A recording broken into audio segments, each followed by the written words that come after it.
Hello, everyone, and welcome back to another episode of The Line, the Way, and the War, where we discuss Jesus, His church, and the spiritual battle that surrounds us all. My name is Craig Allison. My name's Brandon Bonner, and we'll be your host.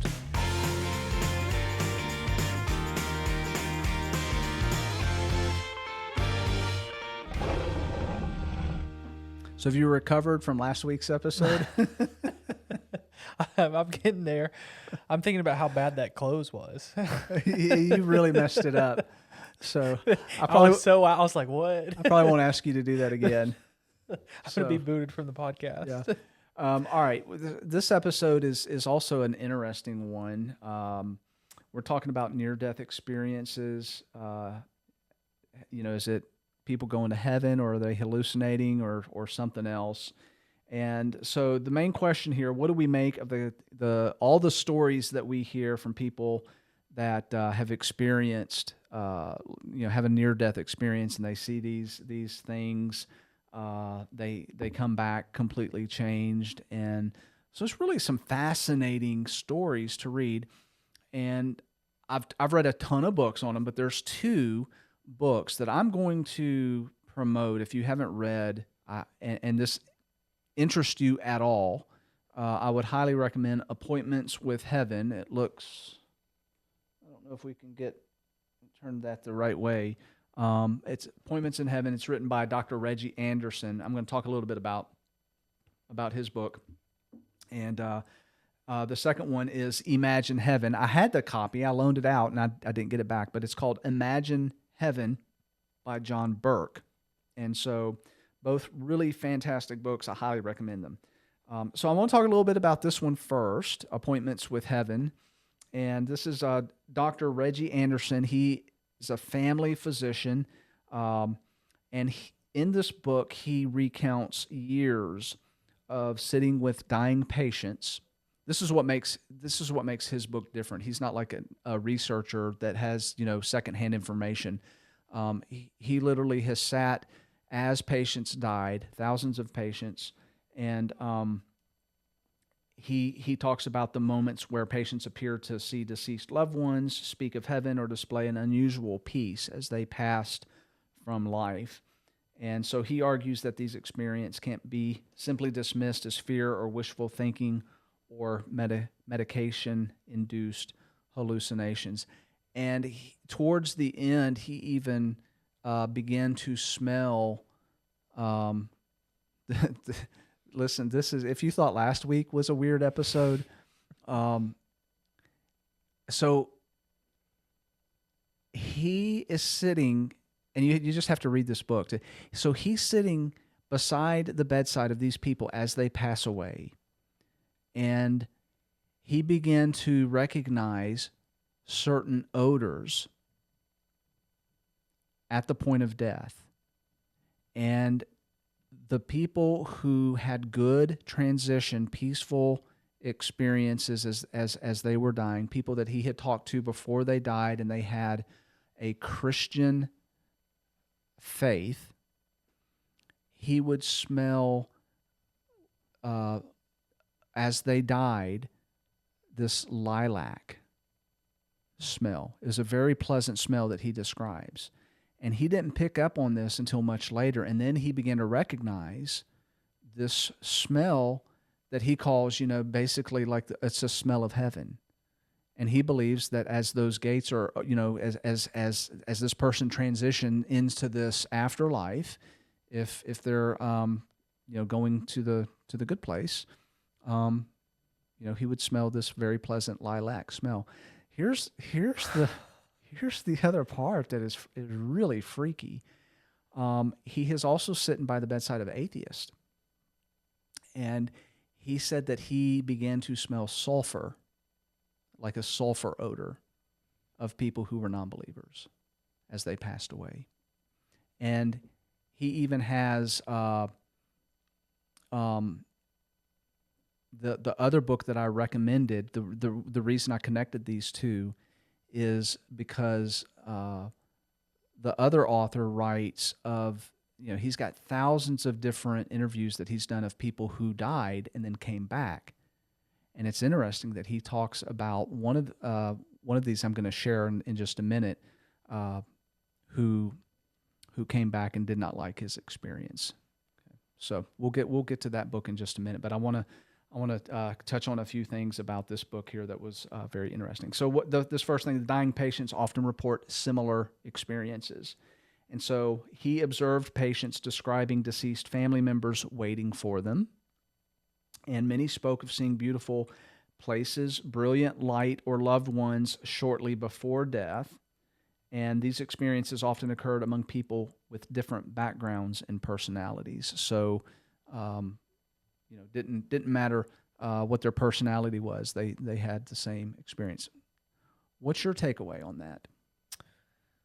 Yeah, so this is I'm hearing all this for the first time for those that are listening. That's why I love doing this to you, just like because it's always fun to watch your reaction and see, one of these days I want to just have you be like completely blank, like to have no idea what to say. There's just this awkward silence. There's been many of those times I just started rambling on. No, I think when I think about this topic, and again, I didn't grow up in church. Mm-hmm. And so, there was a period in my life where I was an atheist. So I remember hearing stuff like this and thinking, this is just baloney. I mean, this is just not accurate. And I think wasn't there a very popular book, and it came out that, what was it called? A popular book. There's a lot of books like out there. About someone like going to heaven after death and coming back, but it ended up not being real. Heaven is Real? Maybe. Todd Burpo? Yes. Maybe. A preacher with his son? Yes. Yeah, okay, interesting story there. So that got confused with another one that turned out to be fake. But the Heaven is Real one with, I think the guy's last name was Burpo, and he had a son who died or was, surgery or something near-death experience, and so that one was never discredited. But there is, that's the immediate takeaway. People will push back on that, go, oh, that was fake. Well, they're confusing it with another one. Gotcha. Yeah. I mean, so but I do think that's like the initial reaction. Even as believers, I think this is abstract because it's like, I don't know, like heaven alone is abstract for us. And that's something I think, we've talked about in the past. Like heaven is such an abstract thing. I don't think we talk about it enough. Mm-hmm. It's just a place that maybe we don't think about because it's like, I don't know, it's so far away that it's not worth talking about. But it is. I mean, it's worth discussing, like this home that we're going to go into. Hopefully, if we follow the way, that's where we're going to be going, and that's an exciting thing to talk about and share with others. Yeah, it's an interesting. I don't want to get too far off on this side tangent, but you talk about when you die. It's your physical body, which is just temporary. You inherit. Paul talks about putting on the immortal, putting away the mortal, putting on the immortal, exchanging this. So you're leveling up, basically, is what you're doing. And when you look at Jesus on the cross, he tells the thief next to him, "Today you will be with me in paradise." So he puts a timestamp on it, which is kind of interesting. And so there's a place that we go when we die. Our soul, okay, has a place that it has to go. And Scripture lays that out in some really interesting terms. The story of the rich man and Lazarus gives us some insight into what appears to be, and here's how I explain it to people. It's basically like a waiting room. Yeah. Like when you're sick and they have a sick area, if you're sick, you go over there, but if you're well, you stay over here. And so it's kind of similar, as my understanding of Scripture takes shape in my mind. I see this place that is referred to as paradise, which, interestingly enough, is not heaven. It's not like the final place. It's the waiting room, but it's a super cool place to be. And then there's this gulf that you cannot cross. And then the sick place it's not the place that you want to be at all. It is torment. It is the precursor of what's to come. So both places, your souls, depending on how you live your life, are waiting for final judgment. And that's kind of horrific in a way if you think about it, because the folks that are in the torment, okay, they're getting a taste of I think what's coming. And that is an absolutely terrifying thought to think about. I could, my theology on that, because again, we're kind of limited with what we know. So I could be off base on that. And I hope if I am, somebody will call in and correct, call Call in. in. It's like a radio show. We don't have a phone. Sorry, you can't call in. But email us or whatever, and help me understand that better. So anyway, when we read these books, the people with good experience, I think they're going to the good waiting room, and it appears that in a lot of them, Jesus is there. He certainly was telling the thief on the cross, he says, "Today you will be with me in paradise." And then, we await there until, the final judgment. Okay. So this doctor's, getting back on the book, the doctor's perspective, I mentioned he's unlike any other near-death experience person, because he's speaking from a very personal standpoint, which is what makes this book so fascinating. When he talks, there's a lot of different stories in here that are just riveting to read them. And so he's talking about coming from years and years of observations as a doctor, and he describes himself as witnessing countless end-of-life moments that convinced him death is not the end of consciousness. And so I wonder what it takes for a physician to come to that point, to make that statement.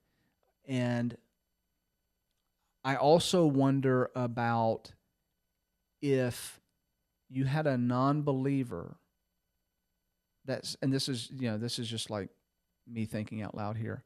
If you had a non-believer who got to sit beside him and witness all the things that he saw, would that change? I've been in very few situations where I've actually watched somebody die, and I'm talking about this now because the most recent one was a couple Wednesdays ago. I'm not going to mention any names because I don't know. I haven't had permission, but we had a gentleman on Wednesday night who had an issue with his heart, and he literally died.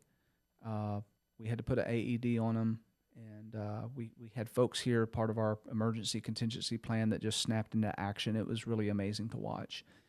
And his heart had stopped beating. He had we not done CPR, resuscitation, and put so he would not have come back. And so there's a group outside waiting for the ambulance, and they're praying. And then there's some of us that are inside, and I'm trying to console his wife who witnessed this whole thing happen. And you know what? When they said he didn't have a pulse, that his heart had stopped, and I start praying, I got the most serene sense of just calm. Like all of a sudden, it just the whole feeling that I was feeling, and just the shock of what was happening. There, I just can't even begin to describe this sense of peace. Like everything was going to be fine. And so I pulled his wife, so I'm standing right there, and she's very upset. And I pull her ear right up to my mouth, and I told her, I said, everything is going to be fine. And I, not in a million years under those circumstances, would have said that. But I don't know why I did it, or, well, I have a hunch why I did it. But we were all standing there at a transition where I think, this spiritual realm, that curtain that separates the physical from the spiritual, had become very thin right in that moment as this is taking place. And kind of like, with Dr. Anderson, where, he's sensing these smells as people are transitioning. So I'm so fascinated with that. And for me, it's encouragement to know that this life is not it. Like when this body passes, like there's eternity on the other side of that. Yeah. Yeah. I mean, it's a much better worldview. Yeah. Right. If you lived your life and you thought, when I die, that's it. I mean, this is the life that we have. that first off is it's kind of scary. It's Yeah. like, who knows when that moment will be. And we saw that a couple Wednesdays ago where a gentleman just, we didn't know what to do. It was just a traumatic experience. And like, it reminded me that life is, I mean, it's fragile and it can go quick, but knowing as a believer that this is all temporary. Like this is such a small piece of eternity. And so we have this afterlife and this opportunity that in the afterlife, keep in mind, is going to be just so much better. Yeah. It's going to be just unfathomable how incredible it's going to be for us to be with Jesus. Yeah. And so, and something else, I was thinking about when you were talking, we mentioned this last week, the power of prayer. And that being, or maybe it was 2 weeks ago, but that being a supernatural ability that we have. Yeah. Like that is a incredible spiritual gift that we have, where we have this connection. And I mean, I think that, us praying in that circle outside for the gentleman and you praying here with his wife, I mean, that should be our response to any situation. Yeah. Like we are pleading out to God. Like, I think in the prayer we were circled up, I was like, I don't know what to say, but like, God, just help us. We it's an incredible tool that we have that I just don't think people use as like an offensive tool. Yeah. I don't think that we truly appreciate and understand what prayer is. Yeah. In all honesty. And he talks about that in this book. Dr. Anderson talks, because he is coming from a Christian worldview, and so he would pray. And I think about all of the other times that I pray, not in those types of moments, because that's one of the few times where I'm praying for somebody as they're dying, and in his case, no heartbeat. Where he was, where his soul was at that point, I'm not sure. But I know that veil at that point, that moment in time, was probably thinner than other times, that I would experience. And so, to me, being able to utilize that gift that God has given us in that moment stands in stark contrast to, I guess the question is, why don't we approach prayer with that type of mentality all the time? I think about that moment just because it's recent. It was the only thing we knew what to do. I'm not a medical professional. The 20 or 30 people that are outside, we left because we weren't medical professionals. We could not do anything. So the only thing that, and shout out to a lady at her church, I won't mention her name, but she said, someone needs to pray right now. Like we didn't, that's the only thing we knew to do. And so when I think about many situations in my life, sometimes there's not the overwhelming need to pray. Yeah. Right? When you're faced with a decision, like, I'm making this decision. Yeah. I get to choose it. I don't have to pray. You should pray. I need to pray, but like that is not like there's other choices and avenues, and I can depend on myself or depend on others. So in moments where, and I think, that's probably part of the reason why when we get to like lows in our lives, like worst case, rock bottom, we often resort to prayer. It's like a last resort, which is unfortunate. Yep. But it is because we've exhausted everything, and the only thing we can depend on now is prayer, which it should be. That's the first thing that we go to. Always, the go-to. And so, I mean, maybe that's how we reframe it. And when I think about, stuff like this and, being in situations where you're with people in their last moments, and I've only been with, I think one, but I remember in that scenario, the overwhelming comfort, and it was through prayer. I mean, we're singing songs, praying for somebody, nurses, doctors coming in and just in tears. Didn't, they're just a patient, because, there's 15 people in the room praying over someone as they transition. I mean, that's like, in those moments, it's such a forefront. Like that's the forefront of our mind. But it also should be in everything else we do, because you can see in those moments how powerful it is. Yeah. Not to be like overly dramatic here, but I know who you're talking about, and I wonder, like, as she's being ushered into paradise, Yeah. and hearing everybody sing and pray, like, what a cool thing that would be to look at, Yeah. and you know, yes, people are sad, but if you're a Christian, you're like, man, I'm not going back for nothing, man. Yeah. This is, I wish you guys could see what I'm seeing right now, Yeah. That's why Jesus raising Lazarus from the dead has always been such an intriguing story for me, because I wonder what that conversation looked like. When Lazarus came out, Jesus calls him out of the tomb, because Jesus was apparently very close to those three, and it's just like, was Lazarus talking to Jesus later and like, man, why'd you call me back? Like, of all people, where I was. How could you call me back to this? Yeah. And it shows Jesus's remarkable grasp on humanity that says, he wept. I don't think, he wasn't weeping for Lazarus. He knew where Lazarus was. Mm-hmm. I think the grief Jesus experiences there is probably twofold. First, he's crying because he knows what he's about to do. He's pulling Lazarus from someplace, incredible. And secondly, he was grieving because of the grief of the sister there. Yeah. So it's just an interesting thing. Well, and I think we toss this term around a lot, and this discussion's kind of reminded me of this kingdom mindset. Yeah.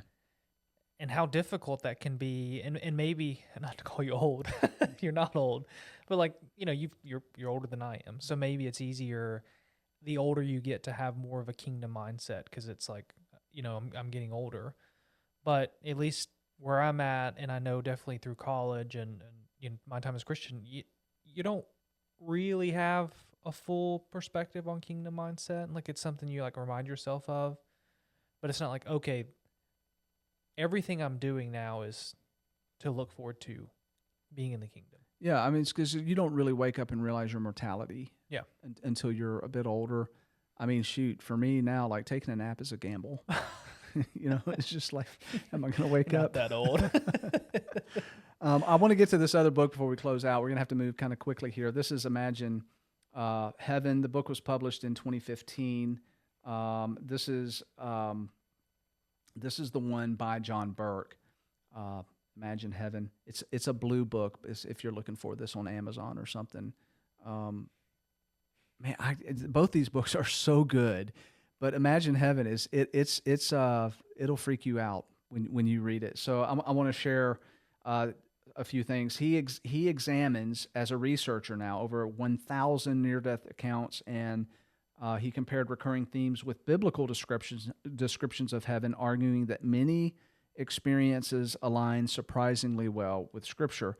And so there's this one case that he cites that I wanted to point out, of Pam Reynolds. She had rare brain surgery in 91. Her body temperature was lowered dramatically, blood was drained from her brain, and an EEG activity was reportedly absent during part of the procedure. Yet she later described details of the operating room, instruments, and conversations that she claimed to have observed while out of her body.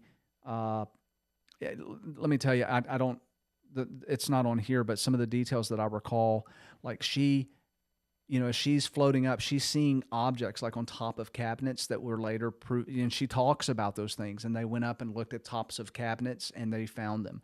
There's another report where this other person had died and had left the body, like the spirit is leaving the body, and he sees a red shoe out on a ledge that you can't see from anywhere. You can't see it from the street. You can't see it from the apartments.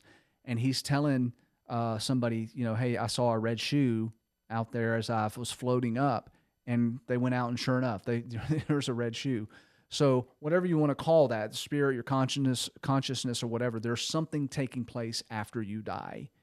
And so this was a fascinating one. And so he uses her example, this lady's example, of a case that challenges a purely materialistic explanation of consciousness. So if you're into that kind of thing and you like the like the reports and the details and the pragmatic empirical evidence that comes after that. That's interesting. And then I alluded to this, I think, last week. It's not all good. There was an atheist. His name was Howard Storm, university professor who experienced what he described as a terrifying encounter after a medical crisis. Rather than immediately entering light and peace, he reported being drawn toward dark, hostile beings.